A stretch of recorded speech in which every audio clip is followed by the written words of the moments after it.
බසුනේ මේ වාහනේ පෙට්‍රල් පම්පේ කිසි අවුලක් නැහැ. මේ තියෙන්නේ අපූර්වට. ඔව් මේකේ අවුලක් නැහැ තමයි ඉතින්. එහෙනම් ගලවන්න කිව්වේ. ගලවන්න කිව්වේ මේක නෙවෙයි මජන් කොටෝ මේකේ. ඔව්. එහෙනම් අරු මොකටද ඒකේ අපෝස්ටිං එක ගලවලා තියෙන්නේ? කො? අර අනේ අම්මේ. මොකටද කෝ ගැව්වේ?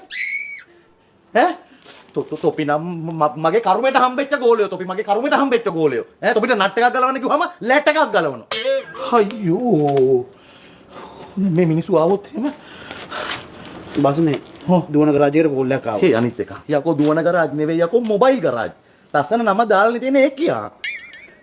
හරි හරි ඉතින් මොන ගරාජ් වුණත් කර කර ඉන්න වැඩේ දාලා එපා දුවන්න. කොහෙද? ළඟ පහත නෝන කෙනෙක් කතා කරේ. ඉක්මනට යා. මොන කෙනෙක් කතා කරපු ඉඳන් මෙයාගේ යන්න තියෙන උනන්දුව බලන්නකො. මාත් එක්ක කතා කරලා නම් බලන්න තිබ්බා. මෙතන නාලා කාලා බීලා නිදාගෙනත් ඉඳලා යන්නේ. නේ. යම. බසුනේ මේක ඕක උඹ හයි කරපන්. තිබ්බ තැනින්. මසල මේක ඕක තෝ හයි කරපන් යකෝ. මොකද උඹ ගන්න.